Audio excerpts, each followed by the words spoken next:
A gente está em contato já com o apóstolo Gessé Maurício, não sei se ele está aí a postos, para a gente conversar um pouquinho sobre assuntos muito importantes. Nesse último domingo, eu estive assistindo a reunião da ADMAF, eu assisto sempre, é a minha igreja, a igreja de onde nós viemos como igreja também, do saudoso apóstolo Túlio Barros Ferreira, meu pai, e ouvi a palavra que foi ministrada e impactou meu coração, e eu depois entrei em contato com o apóstolo Gessé, no sentido de convidá-lo a estar conosco hoje, para juntos falarmos um pouquinho sobre tudo o que está acontecendo no mundo hoje, à luz da palavra de Deus. Apóstolo Gessé Maurício, que bom ter você participando com a gente nesse encontro de fé e vida.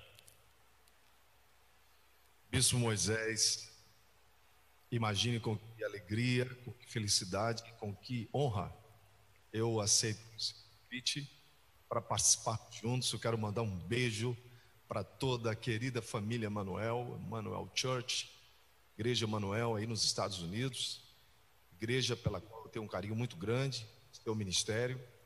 Também mandar um abraço para toda a família ADMAF, Assembleia de Deus aqui, Missão Apostólica da Fé, e a toda uma audiência muito qualificada, com certeza, que nos assiste nesse momento. É um prazer, Bispo Moisés, e a gente está aqui à disposição para compartilhar com o povo de Deus. É na igreja, na ADMAF, o senhor está ministrando estas últimas semanas um curso especial mostrando à luz da palavra de Deus o que está acontecendo no mundo hoje, porque muitas pessoas estão perdidas. O que é que está acontecendo? Então eu queria que o senhor trouxesse uma visão assim bem ampla daquilo que está acontecendo no mundo e como nós, como igreja, podemos estar preparados para o que vai vir, porque esse cenário que nós podemos enxergar no mundo faz parte daquilo que a palavra de Deus já dizia, já tinha declarado, estabelecido, que nós experimentaríamos nos últimos dias da igreja aqui na face da terra. Fale um pouquinho sobre isso, apóstolo. Verdade, Bispo Moisés. Há um clima de muita apreensão, um clima de muita expectativa, muita preocupação, não é? Diante de um cenário, acredito que sem precedentes na história, pelo menos na história recente. Mas eu me pauto pela Bíblia, né? Que a Bíblia é o nosso manual, a Bíblia é a nossa bússola, é o nosso GPS, como se diz nos dias de hoje, porque eu me reporto sempre àquilo que o apóstolo Paulo, com a sua autoridade, com a sua inspiração, na verdade a inspiração do Espírito Santo na vida de um homem tão culto, tão inteligente, mas acima de tudo tão ungido por Deus, o apóstolo Paulo, quando ele diz uma palavra, eu quero compartilhar, eu sei que você já conhece, que se encontra na carta aos Efésios, onde diz assim, ó, eu não quero que vocês vivam como ignorantes, mas como sábios. Os dias em que vivemos são maus, já dizia o apóstolo Paulo. Por isso, aproveitem bem todas as oportunidades. Na versão mais conservadora diz, remir o tempo, ou seja, aproveitar o tempo. Não sejam como pessoas sem juízo, diz a Bíblia. Procurem entender o que o Senhor quer que vocês façam. Então, esse texto, logicamente, é um texto que eu pensei aqui, mas tem todo um contexto na carta aos Efésios e depois nas outras explicações de Paulo à igreja, é que realmente nós devemos estar preparados para o cenário no qual nós todos estamos inseridos. Ele disse para que nós não fôssemos ignorantes, mas pudéssemos discernir, ou seja, pudéssemos entender de acordo com a profecia, porque os dias seriam maus. Então nós temos que ter agora a capacidade de reflexão, a capacidade de assentar muito bem no nosso coração e aprender. Acredito, Bispo Moisés, que os dias atuais são dias para muita reflexão e, acima de tudo, dias para aprendizagem.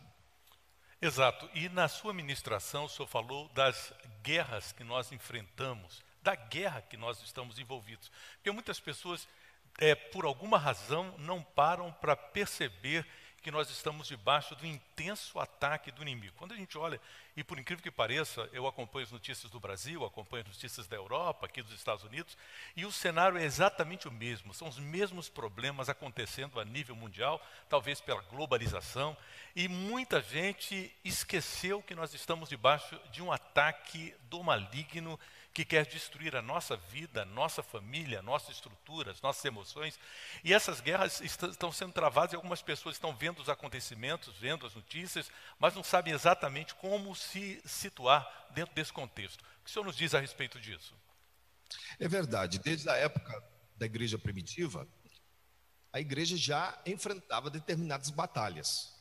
Tanto é que o apóstolo Paulo, ele diz claramente em Efésios, no capítulo de número 6, essa mesma carta que eu acabei de citar aqui, ele diz que a nossa luta, é muito importante a gente entender isso, a luta é nossa. Não adianta querer fugir de uma realidade. Todos nós estamos envolvidos em algum tipo de guerra. Mas é interessante observar que ele diz assim, a nossa luta não é contra homens. Porque hoje não adianta a gente atacar simplesmente as instituições humanas, não adianta a gente atacar simplesmente identificar alguns agentes e atores nacionais e internacionais. Eles existem, porque a Bíblia diz que a igreja enfrentaria problemas, enfrentaria oponentes em todas as áreas. Mas eu acho que o mais importante é o que o apóstolo Paulo diz, a nossa luta não é contra os homens, mas contra um sistema que está acima do sistema humano, o sistema malignizado, porque a Bíblia diz, mas a luta é contra os dominadores. Essa palavra é muito forte, dentre outras, não é?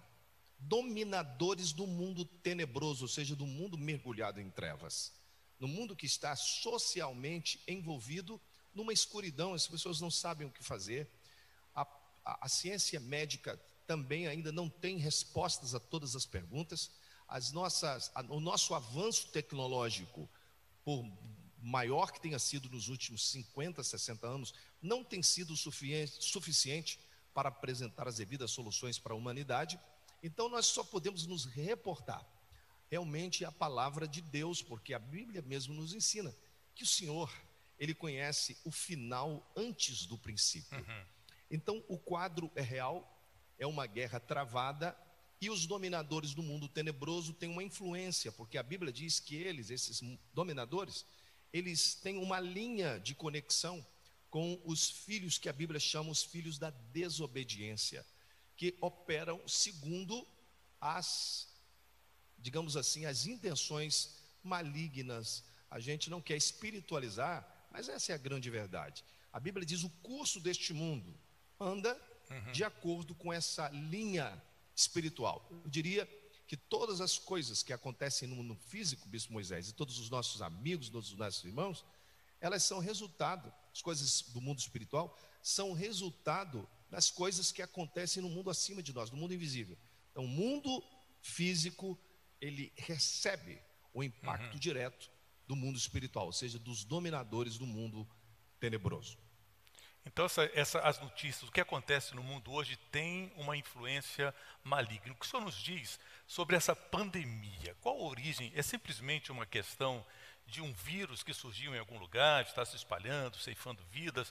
Ou existe alguma aplicação, ou implicação, melhor dizendo, espiritual nisso tudo? A gente sabe que Deus não traz maldade nem maldição para nós, mas certamente Deus permite, ou as coisas acontecem e Deus permite. O que o senhor nos diz disso tudo?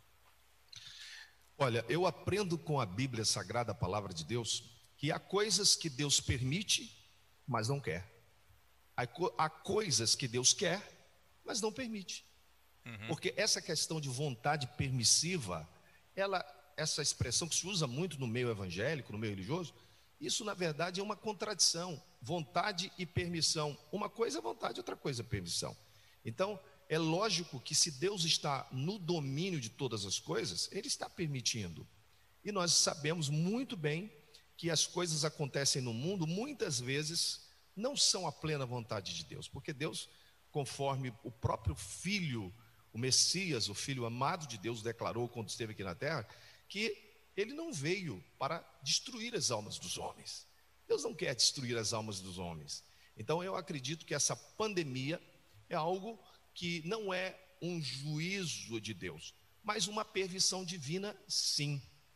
Mas o que nós temos que entender é que Deus trabalha com o que eu chamo de multiplicidade de propósitos. Porque isso acontece em toda a Bíblia. Por exemplo, Deus tinha muitos propósitos ao permitir que Satanás tocasse em Jó. Ao mesmo tempo que Deus permite que Satanás toque em Jó, ele também trabalha, ele também burila, ele também molda o caráter de Jó. Então, ele cumpre dentro do seu plano diversos propósitos, segundo a sua vontade e pela sua permissão. Isso aconteceu também com a nação de Israel. As nações vizinhas atacavam Israel e muitas das vezes o povo de Deus sofria derrotas, porque o povo precisava de determinadas correções. Então Deus usava. Nosso Deus é um Deus que tem multiplicidade de propósitos. Então essa pandemia, acredito eu, ela tem algumas causas as quais nós não temos condições de identificar com muita clareza, mas acredito eu que existem sim catalisadores, essa é uma delas, para promover a apreensão, a preocupação, porque a Bíblia diz que o sistema deste mundo, ele é malignizado, infelizmente. Até a própria ciência, ela se malignizou. Por isso o apóstolo Paulo declara: Timóteo, você tem que ter cuidado, porque as contradições da falsa ciência, veja, aqui eu não estou atacando a ciência propriamente dita, eu estou atacando ou identificando a ciência como um sistema que está fincado, está fundamentado em 3 premissas. Número 1, mentira, porque Satanás é mentiroso. O Senhor declarou que o inimigo ele vive de mentira e de engano. Então, logicamente que isso afeta o sistema humano da ciência. Nós não queremos atacar, existem cientistas muito bem intencionados, médicos que estão envolvidos em pesquisas importantes no Brasil, nos Estados Unidos, no mundo. Existem, enfim, especialistas que estão se dedicando ao máximo.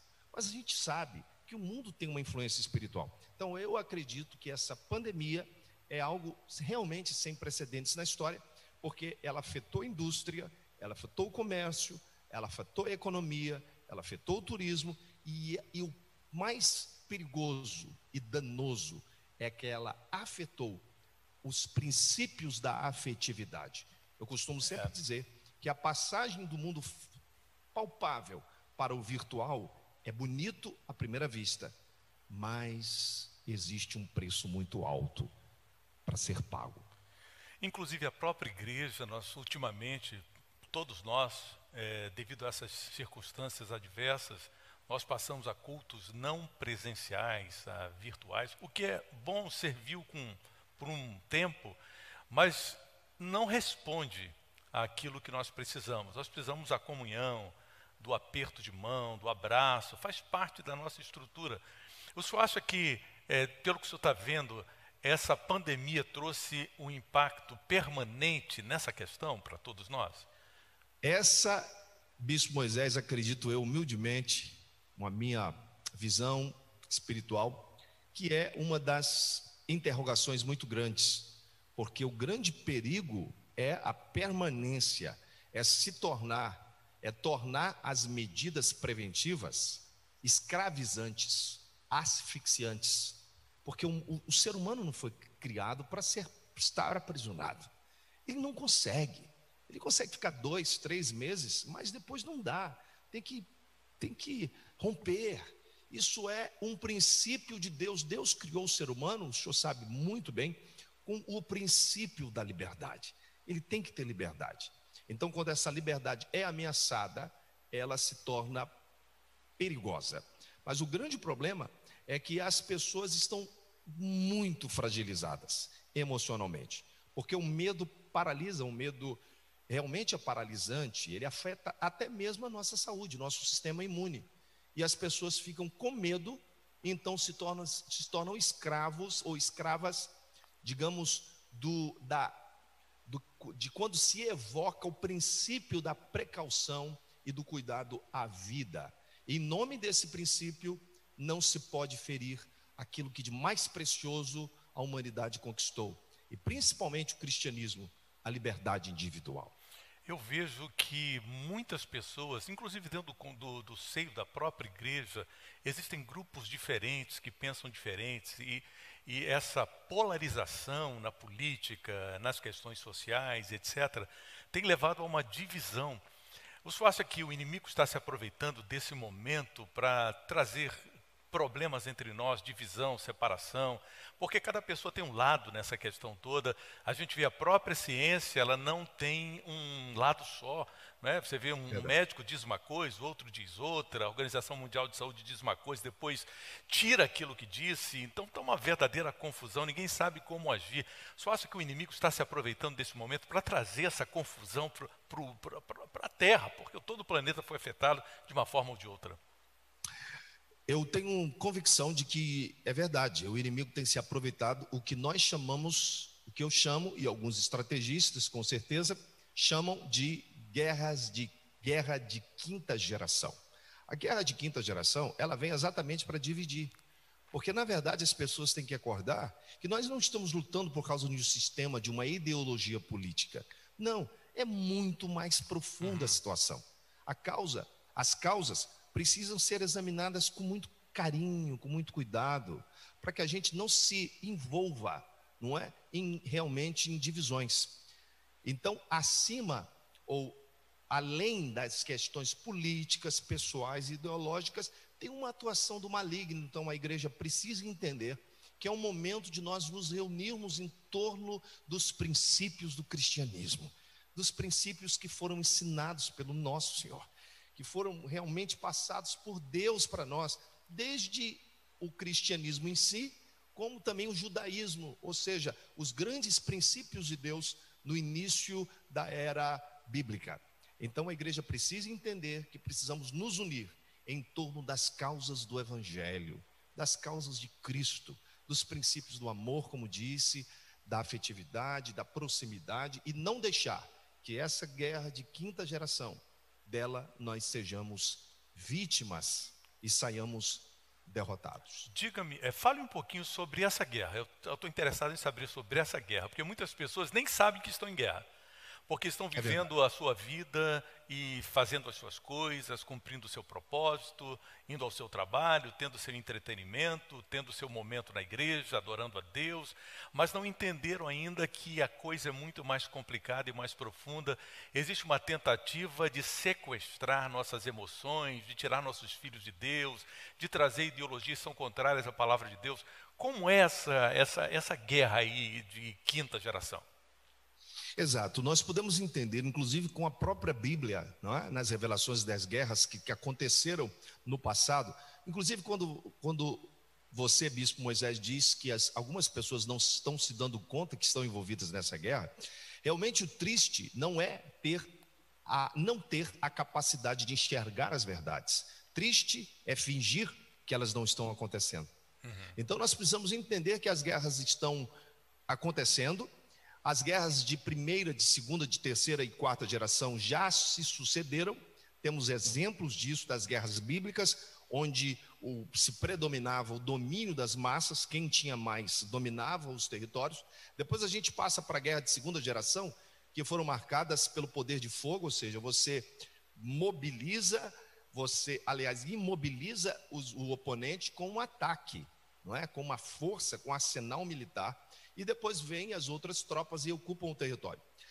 As guerras de terceira geração, elas já mudaram um pouquinho, já foi uma guerra, foram guerras estratégicas, né? Guerras que predominavam a capacidade de ocupação de territórios de uma maneira muito rápida, muito organizada, muito desenvolvida, muito arquitetada. Agora, como você disse, a mais cruel, a mais danosa, a mais prejudicial é a guerra atual, que nós chamamos de guerra de quinta geração.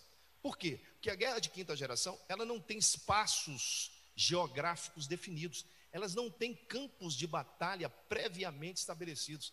A guerra de quinta geração, ela se dá em todo lugar, a todo momento, com todas as armas que o inimigo das nossas almas, juntamente com seus agentes, que nós chamamos de anjos caídos ou espíritos imundos ou demônios, eles agem e eles aprisionam a mente humana. Eles se aproveitam da tecnologia para nos atacar de muitas e de formas de diversas formas, e nós queremos dizer que nós não somos contra a tecnologia.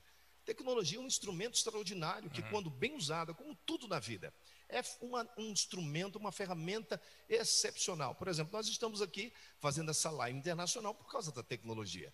Nós temos que glorificar a Deus por isso. Agora, o uso que se faz dela, principalmente na guerra de quinta geração, é um uso muito forte por parte dos nossos adversários.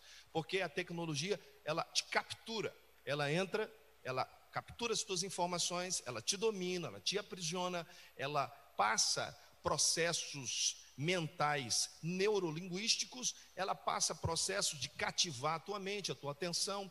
Você de repente passa a ser engodado, um melzinho na tua boca o tempo inteiro, e o inimigo está tentando idiotizar a nossa juventude, está tentando tornar virtual o que não pode ser virtual. Porque Deus criou um universo físico, não é? E de certa forma está conseguindo, não é, apóstolo? De certa forma o inimigo está conseguindo, porque a gente conversa com pessoas e a gente vê que muita gente, toda a notícia, toda a informação que a pessoa tem vem de uma fonte só, que tem por objetivo exatamente isso, fazer da pessoa um idiota quanto às questões importantes, inclusive as espirituais. Apóstolo, vamos falar um pouquinho sobre essa guerra da quinta geração de forma prática. Na ministração de domingo que eu assisti, a Idade MAF, o senhor trouxe o exemplo da mansão, não é, que ajudou bastante a gente entender como funciona essa guerra. Vamos conversar um pouquinho sobre isso? Bênção, vamos sim, Bispo Moisés. É verdade. Essa guerra de quinta geração é analisada pelos analistas, pelos geopolíticos, como uma guerra que se desdobra em duas vertentes. A primeira é a guerra híbrida. Pode ser um pouco sofisticado, mas é verdade. Não é teórico, não. Ela é real. E a outra vertente é a vertente de uma guerra, de um tipo de modalidade de guerra irrestrita. Essas guerras se desenvolvem numa zona chamada zona cinza pelos geopolíticos internacionais. Ou seja, é num espaço onde as pessoas não estão percebendo que a guerra está acontecendo. Seja na área bacteriológica, como agora, na área tecnológica, como agora, na área, enfim, cibernética, informacional, de inteligência, tudo se desenvolvendo numa que a gente chama de zona cinza, porque essa guerra não leva a nenhum tipo de confronto militar, ninguém se preocupa com defesa militar ou policial, não, é uma guerra que se dá de maneira muito silenciosa. E a parte restrita da guerra é exatamente a modalidade onde não se leva em conta nessa guerra nada, tudo faz parte de um trama, tudo está envolvido, não se estabelece os campos de atuação, não se estabelece, não se delimita as atuações dos oponentes dessa guerra. Ela pode ser da área bacteriológica, pode ser na área informacional, na área tecnológica, na área psicológica, não é? E essa guerra, portanto, ela é irrestrita. Todos os meios são utilizados nessa guerra. Pode acontecer roubo, pode acontecer suborno, pode acontecer sabotagem, pode acontecer corrupção, nós estamos vendo em nível mundial, pode acontecer mentiras, engodo, engano, cortinas de fumaça que são lançadas, infelizmente, pela grande mídia, não é? Porque a grande mídia também está, de alguma maneira, participando de controles, digamos assim, mundiais, os quais nós não temos como identificar. E nós percebemos... Ela se dá em todas as áreas. Nós percebemos hoje, é fácil perceber, que parece que essa guerra antes ela era escondida, não era clara. Hoje a gente vê claramente que existe uma luta entre as trevas e a luz. Está em todas as áreas e a gente tem que se posicionar. Alguns não estão vendo, mas a maioria enxerga que existe uma mídia que está sendo, eu não estou falando da mídia em termos gerais, mas que está sendo controlada por essas forças espirituais da maldade. E eu vejo isso porque os assuntos tratados são os mesmos em qualquer lugar do mundo.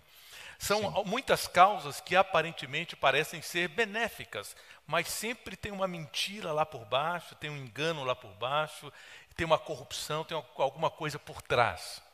Exatamente. Chegamos no momento onde a chamada zona cinza ela já começa a ficar um pouquinho de lado. Porque agora o inimigo das nossas almas e as forças de trevas que operam no mundo visível e invisível, elas realmente agora não estão mais escondendo nada. A gente vê isso através das organizações internacionais, que é a questão do Fórum Econômico Mundial, são as grandes mídias, revistas, digitais ou não, também antecipando questões que não poderiam ser antecipadas, não é? E o que mais me chama a atenção é que um dos digamos, quadros para prever as próximas pandemias e catástrofes apontam para um relógio perto da meia-noite. Então nós sabemos que nós estamos na época do fim. Então o inimigo das nossas almas vai fazer realmente se utilizar de todos os meios, como eu disse, todos os meios, para que as pessoas sejam escravizadas, as pessoas se tornem escravas de um sistema e simplesmente sigam, em nome da precaução à vida, determinadas medidas que acabam por se tornar muito prejudiciais. Realmente, o senhor falou sobre a questão da parábola da mansão, que um grande geopolítico traçou, e é uma grande verdade. O inimigo das nossas almas, ele mina, ele ataca, ele se utiliza hoje de todos os meios, e se a igreja não estiver muito atenta, nós poderemos ser seriamente afetados. Mas há uma esperança, porque Amém. O Espírito de Deus, o Espírito de luz, reina na igreja. E é a minha esperança de nós, como ministros do Evangelho, acordarmos o povo, levarmos uma mensagem profética de luz para as nações.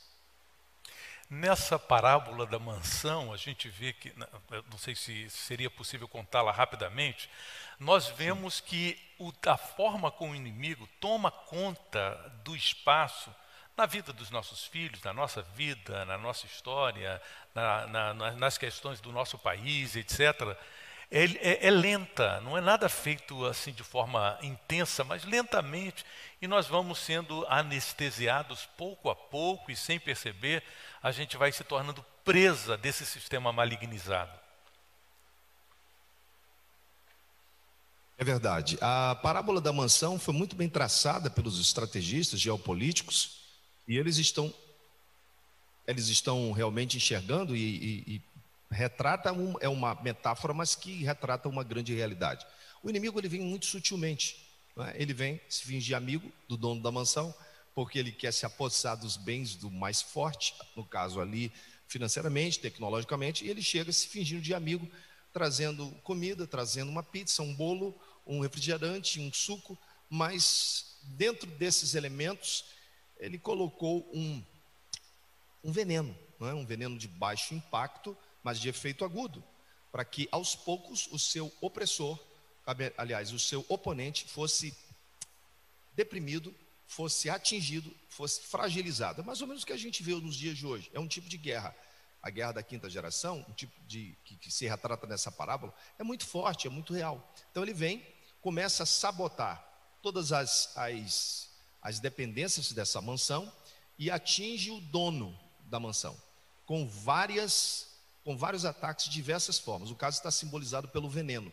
Então o que nós estamos vendo hoje é que o inimigo lança toxinas, diríamos assim, muito sutis, e as pessoas vão deixando que essas tecnologias, essas mensagens, como eu disse, uma programação tipo uma lavagem cerebral, vai tornando tudo muito normal. Isso é o grande perigo, não é? Do novo normal.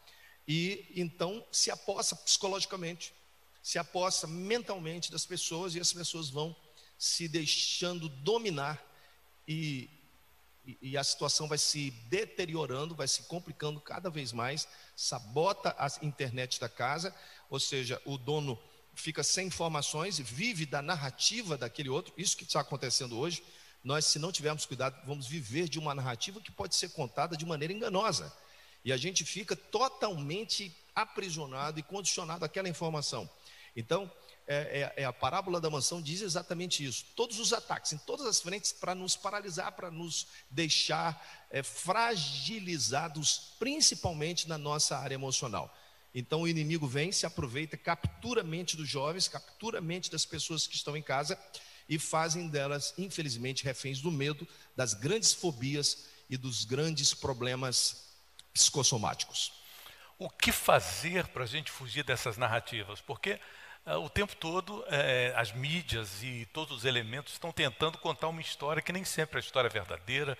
E lendo as grandes mídias, a gente vai ouvir uma história mentirosa sendo repetida dia após dia, e aos poucos a gente vai fazendo daquela mentira uma verdade, ou acreditando naquela mentira. O que fazer para nos livrarmos dessas narrativas? É verdade. É plena verdade. É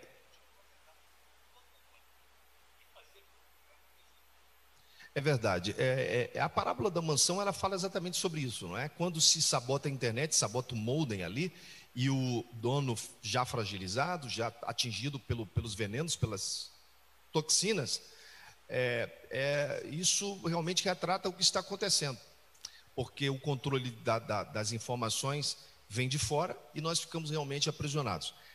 Mas o apóstolo Paulo, ele nos dá uma visão muito interessante. Ele diz que nós temos que nos revestir das armaduras de Deus. E esse é um processo que não é de cima para baixo. É um processo que se dá de baixo para cima. Ou seja, quando ele diz assim, revesti-vos, é a gente que tem que se vestir de todas as armaduras, o capacete, ou seja, a proteção mental. A gente tem que tomar posse da palavra de Deus, não é? E das outras munições que o Espírito de Deus nos dá, que vem através da oração, da comunhão com Deus, da atenção a que o nosso líder espiritual, o nosso pastor fala, a palavra de Deus. Então, essas são as nossas armas para sermos protegidos contra os ataques em todos os sentidos que vêm dos nossos oponentes. Exato. Então, é essencial que haja pregação da palavra de Deus, ensino da palavra de Deus. Principalmente nós, adultos, para os nossos filhos, porque a minha grande preocupação é nós perdermos as gerações que estão vindo, as crianças, os adolescentes, porque a narrativa é muito forte, ela é apresentada de uma forma muito atraente, muito atrativa, é muito fácil de ser capturada. E às vezes nós, como igreja, apresentamos a palavra de Deus de uma forma, de certa forma, antiquada, e não conseguimos capturar os corações para a mensagem do Evangelho. O que fazer para mudarmos essa dinâmica e para conseguirmos alcançar os nossos jovens e as nossas crianças com a mensagem da verdade, numa linguagem que seja atrativa a eles? Eu acredito, Bispo Moisés, que a igreja, os ministros, os pastores, os guias espirituais, devem realmente sempre ter uma palavra digamos assim, de sintonia com as questões que estão acontecendo, uma palavra com sintonia com as coisas que estão acontecendo, e procurar exatamente usar a estratégia do envolvimento, a estratégia de você cativar a atenção desses jovens, porque o que o outro lado aponta e apresenta é a capturação da mente, a ocupação da mente. Então eu acho que a igreja tem que trabalhar nesse sentido. Fazemos com os nossos jovens, os nossos adolescentes, os nossos filhos tenham a ocupação mental pelas coisas de Deus, pela palavra de Deus. De diversas maneiras a gente pode fazer isso, não é? Usando a própria tecnologia como instrumento, para que eles não sintam que nós somos antiquados, digamos assim.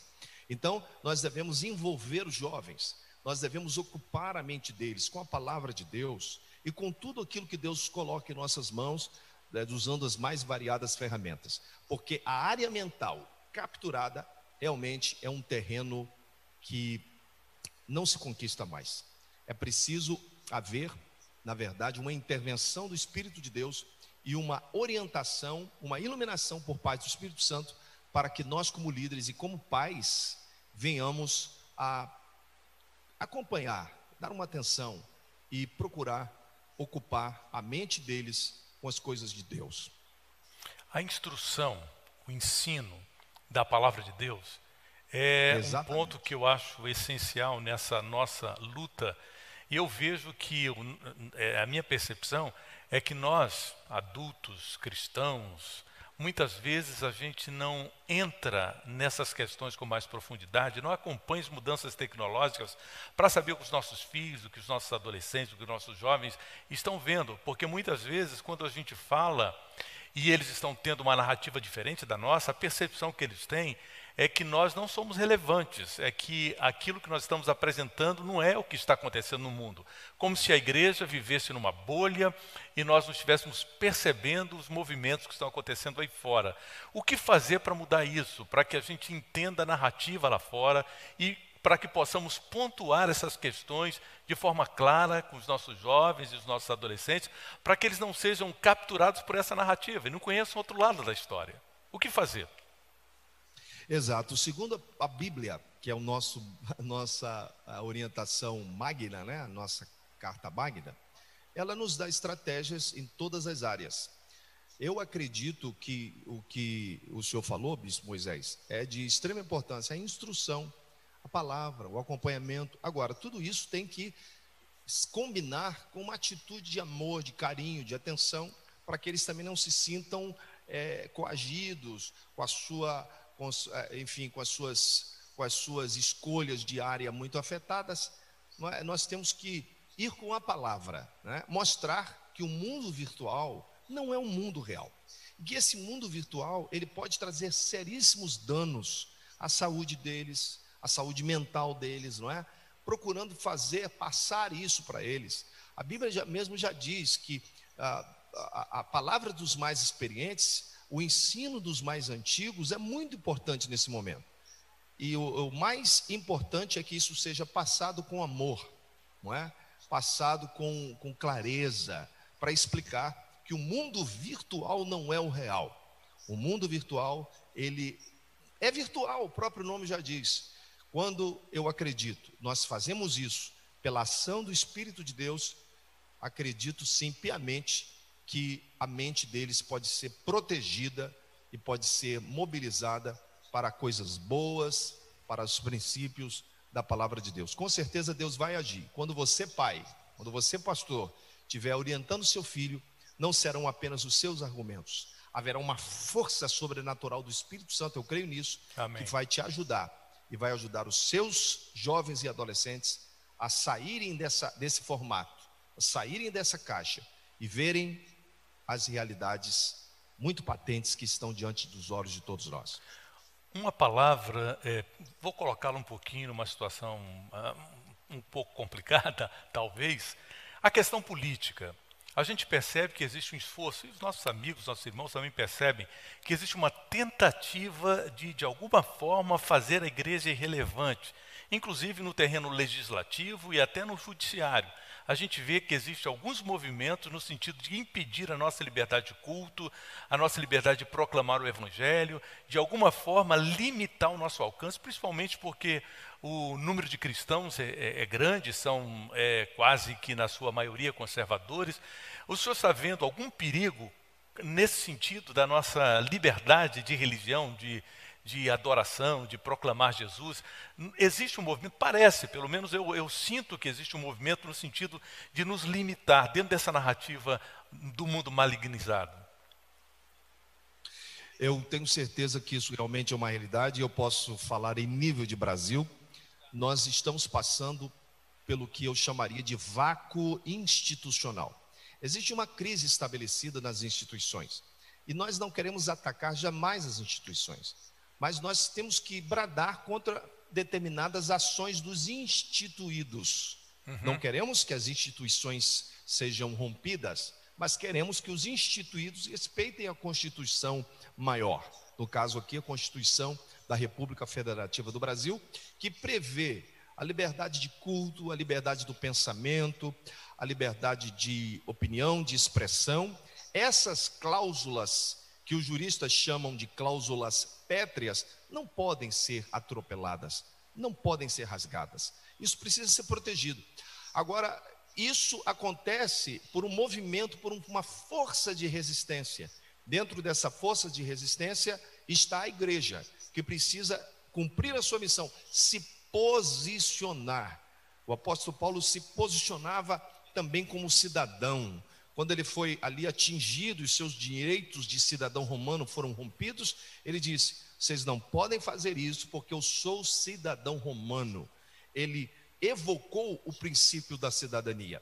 Então a igreja também tem que se posicionar nas questões políticas, ideológicas, porque elas estão ameaçadas. estão querendo amordaçar a liberdade de opinião, estão querendo amordaçar a liberdade de expressão e, infelizmente, até mesmo a liberdade de religião, se as coisas continuarem acontecendo como estão acontecendo. Então nós precisamos alertar, nós precisamos nos posicionar, que a luz não comunga com as trevas. Então todos os princípios, os valores judaico-cristãos precisam ser agora evocados. E todas as liberdades constitucionais, as liberdades que nós conquistamos, nós precisamos preservá-la a todo custo. Eu diria, a igreja precisa entender que ela é uma força de resistência a todas as aberrações que estão acontecendo, digo agora, no Brasil. E eu acredito que não somente a igreja precisa entender, mas ela tem que fazer esse princípio conhecido das pessoas. Ou seja, nós precisamos nos posicionar firmemente, tomar posicionamentos fortes, firmes, antes que seja tarde, porque pouco a pouco os direitos, as garantias constitucionais vão sendo diluídas, dissolvidas, e a gente vai ficando sem alternativas de resistir. A resistência espiritual, sem dúvida alguma, é a principal resistência, a oração, a palavra de Deus, a intercessão, a busca pelo Senhor, que é a nossa força, mas também o nosso envolvimento na questão das leis, pensando bem, refletindo bem no momento das eleições, em escolher pessoas que de fato defendem os princípios que nós defendemos, os princípios cristãos que nós defendemos, e não permitir que as pessoas nos enganem. Eu acho que por muito tempo a igreja se deixou enganar por pessoas que faziam ofertas, e quando chegava na época das eleições, os políticos apareciam, batiam nas portas das igrejas, muitas cediam púlpito, e eles faziam a sua campanha, muitas vezes conseguiam votos dentro da igreja, e depois que passava a eleição, eles se esqueciam totalmente. E hoje eu acho que é hora da igreja ter não entrar na política partidária, mas entrar na política no sentido de defender seus princípios, seus ideais, o seu sistema moral e espiritual precisa ser defendido. O senhor concorda com isso? Plenamente. Eu acabei de citar, Bispo Moisés, o apóstolo Paulo naquela questão, quando ele teve seus direitos como cidadão romano, ali de ser preso e naturalmente sofrendo ali represálias também, até mesmo físicas. Então é um exemplo para nós. A igreja precisa realmente se posicionar, precisa saber escolher os seus representantes, homens que estejam de acordo com os princípios da palavra de Deus. E o senhor falou de maneira, enfim, com muita propriedade. O cristianismo, vejam, o cristianismo não é uma religião simplesmente reflexiva. O cristianismo é uma religião, é uma ideologia, digamos assim, divina, de ação. Quando Deus disse a Moisés: Moisés, por que intercedes a mim? Por que clamas a mim? Diga ao povo que marche. Porque enquanto a gente ora, Deus age. E enquanto a gente age, Deus nos protege. A igreja precisa agir. A igreja precisa se posicionar. A igreja precisa também influenciar e, como o senhor disse, fazer saber conhecido ou conhecidas da melhor maneira possível os princípios e os valores pelos quais nós temos que lutar até a própria morte, como assim nos traduz o hino nacional brasileiro. Ou seja, nós temos que lutar pela pátria, lutar pelos nossos ideais de liberdade. A igreja não pode ficar omissa, os líderes não podem ficar omissos. Infelizmente, no Brasil, poucos são aqueles que se posicionam, os grandes líderes que posicionam. Na minha visão humilde, os líderes de maior influência precisam se posicionar agora, não terem medo da verdade, porque temos que demonstrar que nós estamos comprometidos com Deus e com a sua palavra, e realmente pressionar aqueles que nós elegemos, que nós escolhemos, para que eles também se posicionem e nos representem conforme eles prometeram e se empenharam. Apóstolo, mudando um pouquinho de direção, porque nós estamos chegando ao final, nosso tempo está acabando, mas o que o senhor diria, qual a palavra que o senhor diria para tanta gente que foi machucada, que foi ferida durante essa pandemia, que perdeu parentes? Hoje mesmo eu estava assistindo o funeral do pastor Sebastião, da Assembleia de Deus de Cuiabá, que também foi vítima da Covid, e muitas outras pessoas, outros estão enfrentando problemas nesse momento, ou se não estão tremendamente apavorados, com medo do que pode acontecer. O que o senhor diria, primeiro para aqueles que perderam entes queridos, pessoas amadas, não é, que foram perdas irreparáveis, mas também para aqueles que estão enfrentando esse momento. Nós temos vários pedidos de oração que foram enviados durante a nossa transmissão, de pessoas que estão precisando de oração por alguém que está com Covid, alguém que perdeu um ente querido. Então, o que o senhor diria, qual a palavra de Deus para essas pessoas? Olha, a palavra que eu tenho para essas pessoas, Bispo Moisés, é que elas entendam a vontade de Deus. Logicamente que todas as pessoas devem tomar as devidas precauções, porque o vírus realmente é perigoso, ele é até certo ponto inexplicável. A própria ciência se divide nesse momento, a ciência médica. Agora, é interessante observar que, às vezes, ou por vezes, uma pessoa de 90 e poucos anos se recupera e às vezes um de 30, 40 anos vai a óbito. Veja, eu tenho uma posição muito definida pela palavra de Deus. Eu acredito que a nossa vida está sob o domínio de Deus. Isso não significa que nós temos que nos expor ao perigo. Eu sempre digo o seguinte: não se exponha ao perigo, mas também não tenha medo dele. Porque Jó já dizia: o que mais eu temia me aconteceu. O medo, ele atrai as maldições, ele atrai a opressão, ele atrai a depressão. O impacto negativo dessa pandemia é exatamente um medo. Quando você olha para uma pessoa e a ver de máscara, você naturalmente fica um pouco retraído, porque aquilo assusta um pouco, não é? Então você de alguma maneira se fragiliza e as tuas emoções e a tua imunidade baixa. Então eu digo sempre isso: você não precisa se expor ao perigo, mas não tenha medo dele. Ore, coloque a sua vida nas mãos do Senhor, na vontade de Deus. As pessoas que foram a óbito, acredito eu, e que não se expuseram ao perigo, foram no tempo que Deus haveria de recolher. A morte para o cristão não é uma tragédia. A morte é uma passagem para uma nova dimensão, muito melhor. É difícil para quem fica, não é? Nós sofremos, nós nos entristecemos profundamente, mas se nós somos cristãos, a nossa confiança, em primeiro lugar, está em Deus. Diz o salmista: confia em Deus, entrega o teu caminho ao Senhor, confia nele. Aí é o grande segredo: confia nele e o mais ele fará. Não significa, mais uma vez volto a lembrar, que você tem que se expor ao perigo. Não, tome todas as medidas que você puder, mas não faça delas algo que lhe escraviza. Apóstolo, nós temos aqui várias pessoas que durante a nossa transmissão fizeram seus pedidos de oração. Eu queria mencionar alguns e pedir que o senhor fizesse uma oração por nós, por todos nós que estamos nesse momento. Todos nós, de alguma forma, estamos sendo atingidos por essa pandemia, não é? Nossa estrutura emocional foi atingida de uma forma ou de outra, nosso direito de ir e vir, nossos cultos presenciais, todos nós, de alguma forma, sofremos algum prejuízo nesse período de pandemia. E eu tenho aqui alguns pedidos de oração por Laércio, que fez cirurgia da vesícula, por Giovana, que está em tratamento de fibrose cística, por Juliana Januário, por Paulo Borg, oração por salvação e libertação da família da Dulce, oração pela Giane, que perdeu o seu papai hoje para a Covid, oração pela família e ministério de um irmão aqui, oração por Valdemir e muitos outros pedidos de oração. Pessoas estão também contando seus testemunhos, pessoas estão aniversariando.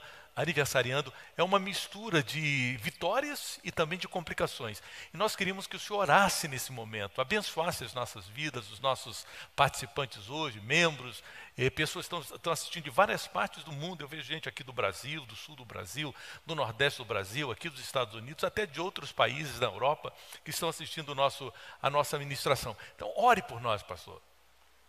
Amém. Vamos orar sim. Eu quero apenas lembrar, antes de orar, algumas partes da Bíblia. A Bíblia diz que há tempo de nascer e tempo de morrer. A Bíblia diz que Deus é aquele que está no controle de todas as coisas. Nesse momento é importante você confiar em Deus. A fé remove montanhas. A fé, ela supera todas as barreiras e tudo pode ser mudado pela fé e pela oração da fé. Creia que Deus está agindo e trabalhando na sua vida, na vida dos seus familiares. E acredite, Deus está no domínio. Deus está no comando. Amém. Ele está vendo todas as nossas situações. A Bíblia diz que Deus se compadece daqueles que o buscam, daqueles que o temem. A minha palavra é uma palavra de esperança, uma palavra de fé. Nós vamos orar agora com fé, que Deus vai interferir na sua vida agora. Pai, em nome do teu Filho, o Messias, o Cristo enviado, Aleluia. eu oro juntamente com outros ministros do teu Evangelho agora. Me uno, ó Deus, à Igreja Emanuel, me uno ao líder ungido que tu tens levantado ali nos Estados Unidos, o Bispo Moisés Ferreira. Oro pela sua família, oro pelo seu ministério, oro pelas ovelhas que estão sob o cuidado do teu filho. Oro também por todas as pessoas que o teu filho mencionou agora, Senhor. Nesse momento eu quero te pedir que tu venhas com a tua mão de poder e a tua mão que move as circunstâncias adversas. Senhor, tudo está diante dos teus olhos. Eu oro para que a tua mão agora venha a ser estendida e a ação, a reativação de uma fé sobrenatural aconteça na vida dos meus irmãos queridos, das pessoas que foram mencionadas agora. Toca, Senhor. Amém. Opera o sobrenatural. Faz o que os médicos não podem fazer. Senhor, realiza uma operação que a medicina, que os medicamentos não podem realizar. Os efeitos dos medicamentos não podem atender. Pai, estende a tua mão de poder, a tua mão soberana, e interfere no viver dos teus filhos. Que os enfermos sejam tocados. Amém. Que os deprimidos possam receber agora uma injeção de poder e de ânimo. E possam, ó Deus, terem repreendidos todos os espíritos de medo e de pânico. Que todas as fobias, que todos os medos, que toda a paralisação, ó Deus, seja interrompida. Amém. Todo o processo de intimidação do inimigo de nossas almas e no quadro social no qual nós estamos inseridos, todo esse processo de medo possa ser agora anulado no poder do Espírito Santo de Deus, no poder do nome do Senhor, e para a glória do teu nome possamos ouvir em breve e ver testemunhos de curas. Amém. Testemunhos de milagres. Amém. Testemunhos de transformação. Eu oro em nome do Senhor, do Messias, que vive e domina. Amém. Hoje e sempre. Amém. Querido apóstolo, muito obrigado pela participação, por essa noite especial. Eu sei que muitos foram esclarecidos, eu fui tremendamente abençoado por essa palavra. Vamos repetir a dose em breve? Vamos voltar a nos reunir à distância para falarmos de um outro assunto importante para o reino de Deus? O que o senhor acha? Olha, vai ser um prazer para mim. Inclusive ontem um dos nossos líderes aqui, foi uma profecia. Ele profetizou que haveria realmente envolvimento da Admaf com o Ministério Emanuel, com a Igreja Emanuel nos Estados Unidos. E eu creio que hoje já faz parte de um cumprimento, né, de Deus. Amém. Então eu quero dizer ao senhor que nós também aqui no Rio de Janeiro temos acompanhado as suas lives, os cultos também da Emanuel, e dizer que eu tenho também aprendido bastante, muito mesmo, com aquilo, com as revelações, com o conhecimento que Deus tem lhe dado, enfim, o discernimento na palavra. Eu tenho sido muito edificado, e aqui no Rio de Janeiro eu tenho ouvido muitos testemunhos de pessoas que têm sido tocadas e impactadas pela Igreja Emanuel. Meu irmão, meu querido amigo e líder, receba o meu abraço forte, carinhoso, e um beijo muito grande para todos os meus queridos amigos. Agora, muitos líderes no Brasil também estão em sintonia. Eu não vou citar nomes, mas eu sei que muita gente qualificada está nos assistindo. Meu abraço, meu beijo no coração de todos os meus amigos, tanto nos Estados Unidos, na Europa e aqui no Brasil. Um grande abraço, querido bispo. Muito obrigado pela participação da nossa reunião hoje. Que Deus abençoe seu coração. Eu tenho certeza absoluta que você foi impactado pela palavra de Deus, pela oração, pela adoração e pelo louvor. Obrigado a toda a equipe aqui na igreja, a equipe no Brasil também, que preparou tudo para termos essa transmissão e ela correr da melhor maneira possível. Deus abençoe seu coração. Até o nosso próximo encontro. Fique na paz e uma noite de descanso e de sono reparador. Deus abençoe você.